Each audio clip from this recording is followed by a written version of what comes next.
when you were touring the States, I just heard the story about how you went along to visit Elvis in Graceland, but he wasn't there. Is that right? You left Absolutely true.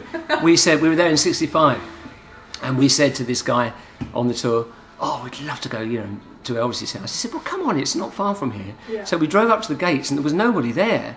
So we all just walked through the gates, walked up the path, knocked on the door. Yeah. This guy came to the door, who I think must have been Vernon Presley, and we said, "Oh, hello, we're the Zombies from England. Is Elvis there?"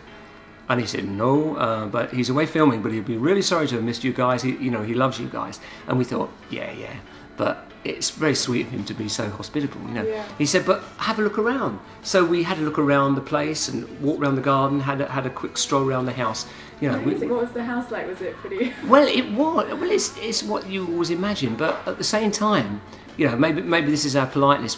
Because he wasn't there, we thought we felt a little bit uncomfortable. Sure. Just you sort didn't of spend wondering. too much time. No, we didn't actually, and I don't remember all that much about it. But I do remember that many years later, I was telling this story to an Irish DJ, and he said, "Now let me stop you there." He said, you know, when I said, well, he was being really, I think it was Elvis's father or uncle anyway, and he was being really nice to us, you know, and Southern hospitality and everything. And he said, no, let me stop you. He said, "I can't believe," he said, "I'm an Elvis freak." He said, "I can't believe you all these years you haven't known that Elvis had your singles in his jukebox."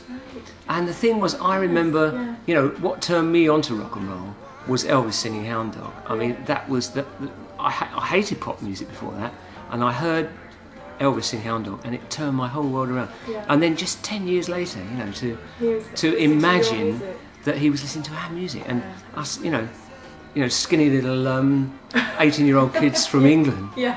You know, and there we were in this hallowed land, you know, and he had our records on his jukebox. I thought it was fantastic.